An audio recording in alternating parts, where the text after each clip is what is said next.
A milhares de metros abaixo da superfície, repousam misteriosos objetos rochosos do tamanho de maçãs, os nódulos polimetálicos. Esses seixos espaciais oceânicos, como alguns os chamam, contêm uma concentração altíssima de metais estratégicos: cobre, cobalto, níquel e manganês. Esses nódulos, formados gota a gota, milímetro por milímetro, ao longo de milhões de anos, hoje são essenciais para a produção de baterias, turbinas e motores elétricos. E esses metais, até então extraídos de minas terrestres, agora acenam para uma nova fronteira. Um pedaço de terra isolado no meio do Oceano Pacífico. Uma ilha tão pequena que você pode dar a volta nela em menos de 1 hora de carro. Um país com menos de 10 mil habitantes. Essa ilha já foi, por um breve momento na história, uma das nações mais ricas do planeta. E agora, décadas depois de ter sido devastada por uma corrida desenfreada por fosfato, ela está prestes a entrar novamente no centro das atenções do mundo. Essa é a história de Nauru. No final do século XIX, europeus começaram a visitar Nauru, uma ilha habitada por povos austronésios há séculos. Mas foi só no início do século XX que algo transformaria para sempre o destino do país: o fosfato. Derivado do acúmulo de excrementos de aves marinhas ao longo de milênios, o fosfato de Nauru era de altíssima pureza, excelente para fertilizantes. Um ouro branco tropical, quando em 1968, Nauru conquistou sua independência, e com ela, o controle das minas de fosfato. Pela primeira vez, os recursos da ilha estavam nas mãos do seu povo. E o que aconteceu? Nauru ficou rica, muito rica. Durante os anos 1970, chegou a ter o segundo maior PIB per capita do planeta. Era o milagre do Pacífico. Mas riqueza sem planejamento não dura. O governo investiu mal, comprou hotéis de luxo que faliram, financiou peças em Londres que ninguém foi assistir. E enquanto a fortuna evaporava, o fosfato também se esgotava. O que sobrou foi uma ilha em ruínas, sem solo fértil, sem vegetação, sem plano B. A população passou a depender de comida importada, cara e ultraprocessada. A obesidade e o diabetes explodiram. Nauru, a ex-rica, virou sinônimo de falência e desespero. E aí começou a fase mais obscura da história da ilha. Para tentar sobreviver, Nauru entrou em esquemas de venda de passaportes, lavagem de dinheiro da máfia russa, sonegadores e até terroristas da Al-Qaeda. Virou paraíso fiscal, com centenas de bancos offshore operando num território menor que o centro de uma cidade. Depois veio o acordo com a Austrália, que transformou Nauru em depósito de refugiados. Em troca de bilhões de dólares, aceitaram erguer campos de detenção que mais pareciam prisões.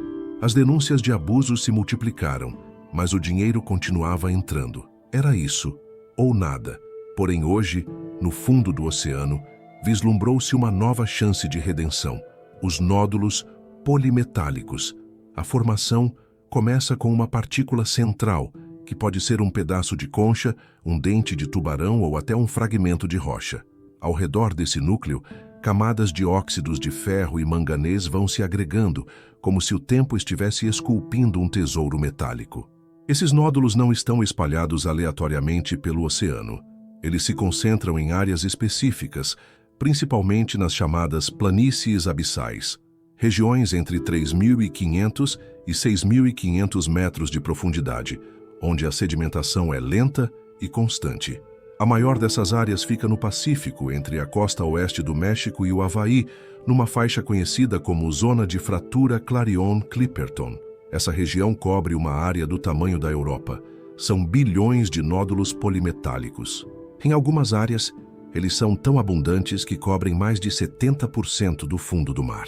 É como se o oceano estivesse pavimentado com minérios valiosíssimos, esperando para serem recolhidos. E é aqui que entra a The Metals Company, uma empresa canadense disposta a explorar esse novo filão. Mas para isso, precisa da autorização da ISA, a Autoridade Internacional dos Fundos Marinhos, e, olha só, de um país patrocinador que assine por ela. E quem aceitou o papel? Nauru. E veja a ironia. Nauru, um dos menores países do mundo, virou uma peça-chave nesse jogo geopolítico global, porque essa corrida pelo fundo do mar não é apenas sobre recursos ou meio ambiente. É sobre poder, é sobre controle dos minerais estratégicos. Quem dominar essas reservas terá vantagem na indústria de baterias, na produção de veículos elétricos, no armazenamento de energia. Estados Unidos, China, União Europeia, todos estão atentos. E mais uma vez, a pequena ilha se vê diante de um acordo com uma grande corporação estrangeira. Em troca de royalties, empregos e promessas, Nauru entrega seu nome, sua soberania regulatória e talvez sua responsabilidade ambiental. Pois quando uma empresa poderosa se associa a uma nação pobre como Nauru, a dúvida paira. Estamos criando patrocinadores de conveniência apenas para legitimar o lucro de poucos. Enquanto isso, outros países, como os Estados Unidos, começam a flertar com a ideia de ignorar a autoridade internacional e minerar por conta própria. Se isso acontecer, abre-se a porta para a anarquia em alto mar. Um novo faroeste oceânico, onde a corrida pelo fundo do mar pode virar uma corrida para o fundo do poço ambiental. A pergunta que fica é: vamos ouvir a voz da princesa Airaru, da lenda polinésia, que avisou seu povo sobre o deus do oceano? Ou seremos como os pescadores gananciosos que queriam sempre mais, até que o mar os engoliu? Porque talvez a maior lição de Nauru não esteja no que ela fez, mas no que ela representa. Um espelho do mundo, um alerta.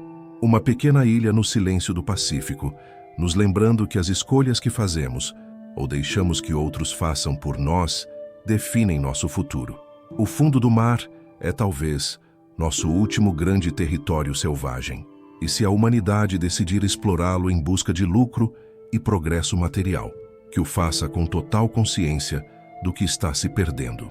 Porque no fim das contas, a verdadeira pergunta não é: podemos minerar o fundo do mar? Mas sim, estamos prontos para lidar com as consequências de fazê-lo?